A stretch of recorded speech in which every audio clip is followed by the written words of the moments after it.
Hello, and welcome to the Stockout. This is your show at FreightWaves for all things related to the CPG industry, the retail industry, and their supply chains. I'm Mike Baudendistel, joined by Grace Sharkey. Grace, you're back fully from Hawaii and fully back in the saddle, I take it. Yeah, and we're both of us, our connections are working today, so we're I feel like this is our first truly back episode, if anything. Yeah, actually off to a good start for a change. So we have that going for us. Today we're going to be talking about RFID tags, Walmart, Nestlé, and we're going to talk to Tracy Meetre of Sunset Transportation. That's a lot to go over in 26 minutes. So get right to it. I just want to make one quick announcement. If you have not signed up for the Stockout newsletter, you can do that at www.freightwaves.com/the Stockout.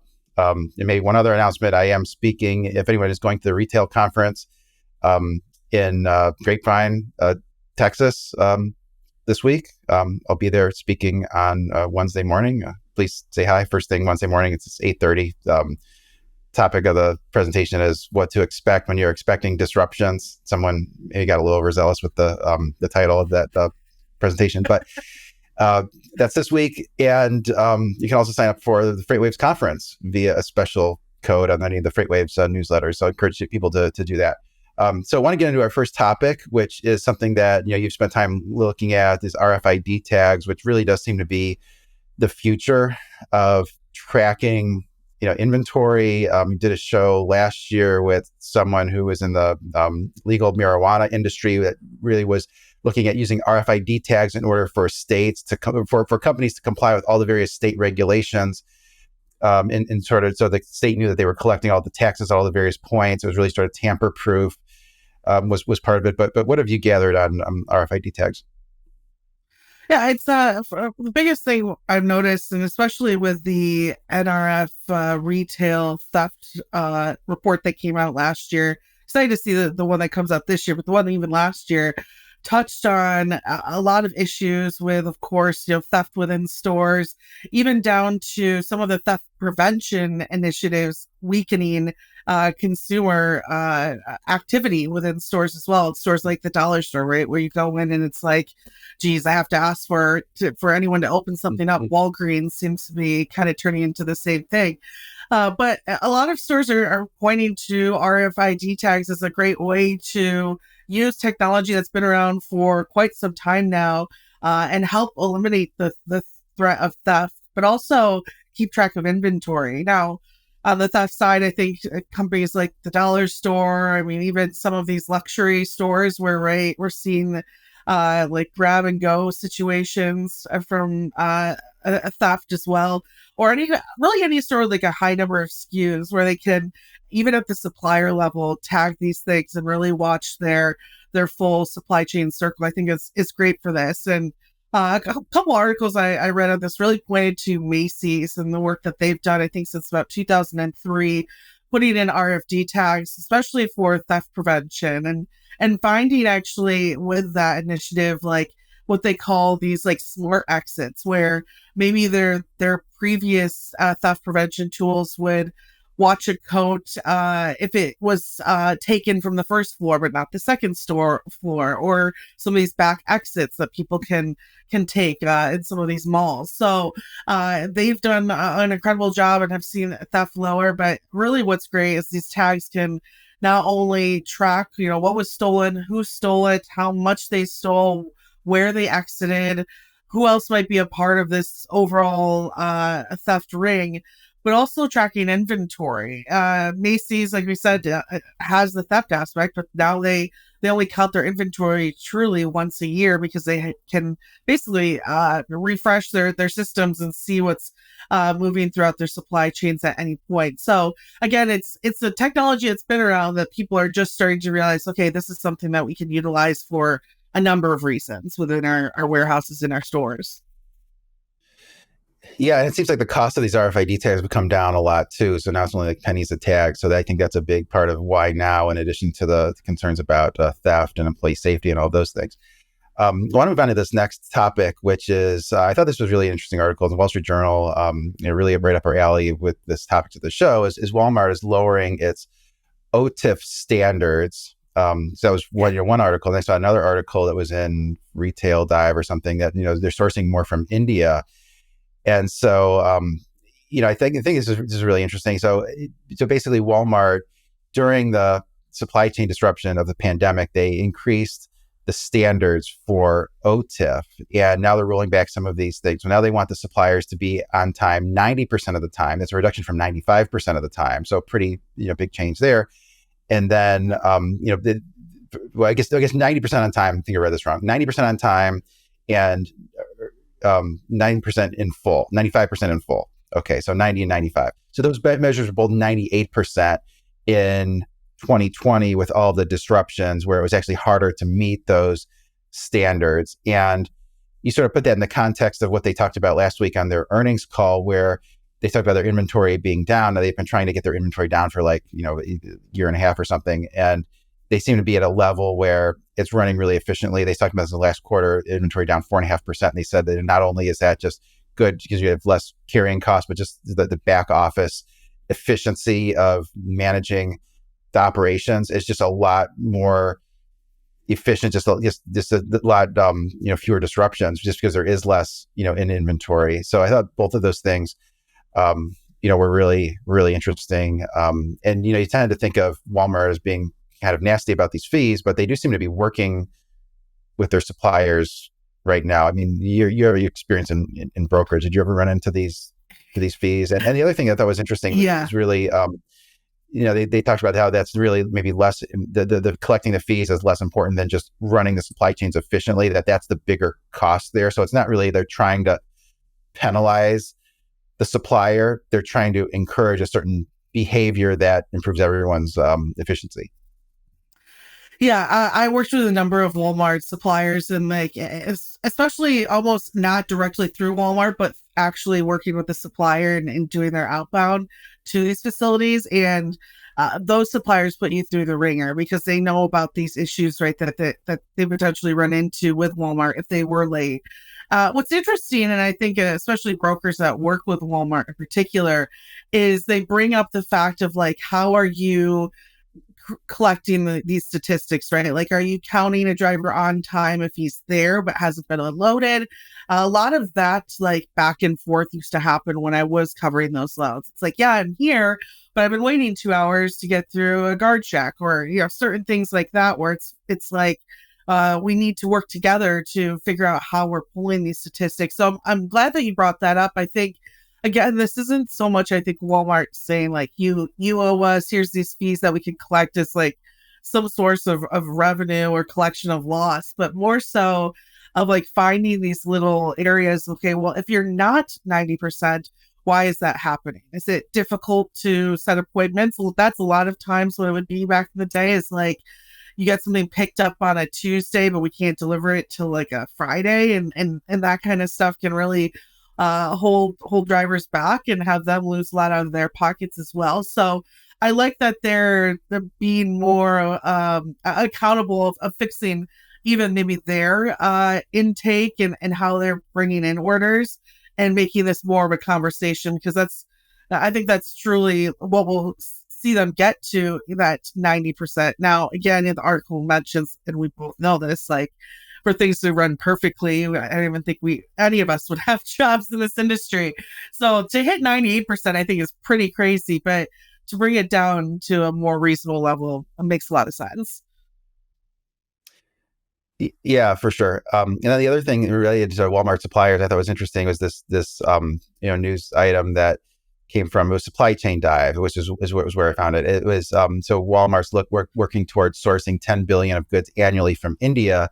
That would be a triple from about 3 billion and change, currently. I guess they've sourced about 30 billion, to date. And so they have all these, expos to encourage, try to get more suppliers from India. And then sort of to put that in context, their cost of goods sold about 420 billion. So it would go from less than 1% of sourcing to more like 2.5% of sourcing from India. So it seems to be just really tie well with a lot of what we talked about with the sort of China plus one strategy, talking about, Rosemary Coates and the Nearshoring Institute. It's really maybe not always nearshoring, it's kind of China plus one strategy. So Walmart really moving to, diversify their supply chain. So I thought that was interesting. I want to just spend just a minute on this next topic, which is Nestle guidance. I think disappointed investors.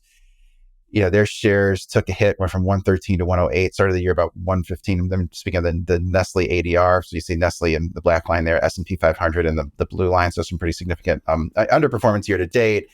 And I think the main thing there is they're not seeing the volume growth that they had been seeing. So up until last year, sort of Nestle's volume seemed to kind of defy gravity. And I think people attributed that to the fact that Nestle really positioned its portfolio towards the higher, products that can cater to higher income consumers. They divested a lot of the lower margin businesses, sort of revamped their portfolio pretty nicely. But, here for all of last year, their sales volume, which they call real internal growth, contracted 0.3%. And their guidance for 2024 to organic sales of 4%. That's going to be down from 7.2% in 2023 and below the expectation going into the quarter of 4.7. So a little bit of a underperformance there. They wouldn't break out what they thought the volume would be, but they did say sort of historically kind of in that 1 to 1.5% range is something they're trying to get back to. So it does seem like consumers cutting back, and that's having an impact on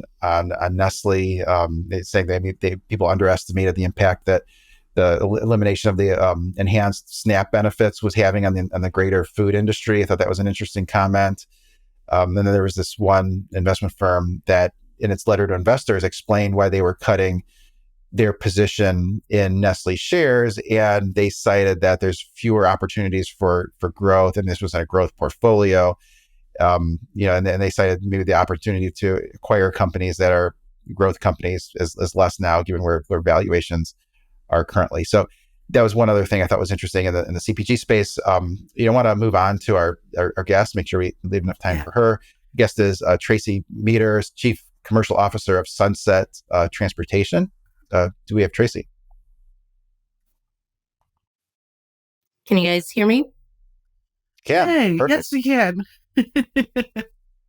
Hi, guys. Thank you so much. Oh, yeah. Thank you so much for joining us. Excited to have you here with us. Can you tell us a little bit about your role over at Sunset? So I'm over the commercial side of the business, which is sales and marketing. I've been on the supplier side of transportation management for going on 35 years. So I've seen it go through a lot of changes. And I've been with Sunset this is my 8th year, and really excited. We've had some exciting growth over the past 8 years, and we went through an acquisition at the end of 2022. And, it's just been a really great ride working with a customer-centric 3PL, 4PL in the market. Yeah, and what are your thoughts on the market currently? I know there's a lot of speculation that the market could turn later this year. I think it's going to be more of a carrier's market, 6 or 9 months from now. How are you advising shippers to position themselves?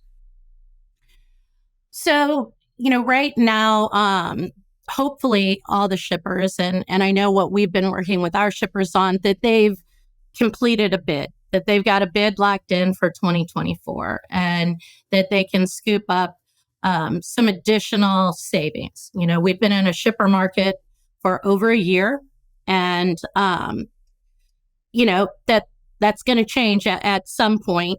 But we're really recommending in their bids that they expand the number of carriers in their routing guide, that they keep about 2 to 3 brokers in there that they've worked with historically and have had good success and good service with them, all in the preparation for when the shift occurs and the carriers regain some of that pricing power. We also are reminding our customers that it's not only about rates. To really work toward being that shipper of choice, payment terms. We hear a lot from our carriers. We pay our carriers very fast, and we do that strategically so that we can get their capacity and we can get the rates that we need to pass on to our customers, but also to be profitable. I think shippers really need to look at what those freight payment terms are. If you're at 60 and you could go to 45, that's getting 25% of a carrier's money to them faster. That gives them more access to capital to grow and to, continue to invest in their business. So those kind of old school, back to basics, but be aware that the market and the pricing dynamics will shift. We're going to continue to get our shippers savings, but we're looking at end of Q3 probably is when we're going to see it. We're seeing, of course, I follow FreightWaves data and all of the other data aggregators out there as well. There are slight indicators that we're kind of rebalancing from a supply and demand perspective, but I don't see it coming anytime soon. And I think it's definitely in the second half of the year. And so brokers, carriers, we're kind of preparing for a flat 2024, whereas, shippers are going into 2024 with higher positive sentiment and, the realization that they've got, at least 2 more quarters to save on their freight spend. I love that, especially a lot of the carrier advice, right? It's like, talk about shipper of choice, like, yeah, pay them faster is right, the easiest check mark that you can focus on. You started bringing up the supply and demand aspect as well. And I'm wondering, when you're having these conversations with shippers, what are you hearing from them in regards to their freight demand, their inventory levels in particular, and what their warehousing even capacity needs are? Do you feel like that's beginning to shift at all? Slightly, yeah. So I was listening to the RFID and the consumer goods report out that you guys just did. And what we're seeing is in line with the statistic that Mike was talking about, I think, with Walmart from a warehousing perspective. At the end of Q4, warehouse vacancy rate was 5.2%. So you think, okay, what in the world does 5.2% mean to me, Tracy? In 2023, we started out the year at 3.1% vacancies. By mid-year, end of Q2, we were at 4.6, and then we're entering 2024 at 5.2. To put that in perspective, the 15-year average of warehouse vacancy is 6.4%. So we're not even back up to, so we still have a lot of stock that is there. We're not back to historical, vacancy rates that we saw 2019 and forward. We also, if we recall the COVID days, Amazon doubled their distribution footprint during COVID by building, they were standing up warehouses faster than you could imagine. And we've also in the warehouse space in Q4, 156 million square feet became available. So we're going to see a shift in that as well, which should affect, hopefully, later in the year, some of the higher warehouse costs that we're seeing. But there is availability. It's not completely rebalanced. So, we're starting to see the signs of supply and demand rebalancing itself. But we still have an oversupply of truck capacity compared to consumer demand and volume. So, that's going to be the wild card, and boy, do I wish I could predict what that consumer demand is going to be. I probably would be on a beach somewhere, but that really is going to be the wild card. Depends on how you look at it and what you follow. We've seen a big uptick in container imports up to the point that we haven't seen since mid-2020. So that volume could be an effect of pre-buying ahead of the Chinese New Year. but it also could potentially will play out, could be a sign that retailers are expecting a stronger 2024 from a retail sales perspective, and importers are beginning to restock. So all of these stats that we all kind of throw around, and you can get stats, in my opinion, to say really whatever narrative you want. They're slight movements, but they're slight movements that, for those of us that have been in the market for a long time, and like yourselves, when it changes fast. And people are like, wow, that happened overnight. Well, it really didn't.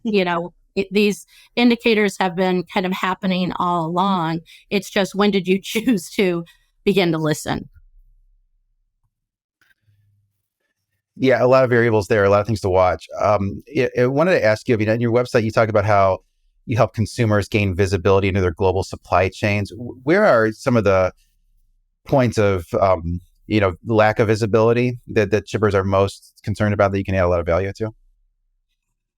So I hopefully everybody has gotten their arms around their outbound shipping visibility, right? That's the easiest thing to, one, shipper to many customers, you're in control. You should have your arms around, the full visibility of your outbound freight. Where we still see shippers struggling is on their inbound raw materials. And, a lot of that goes into how are they procuring their cost of goods.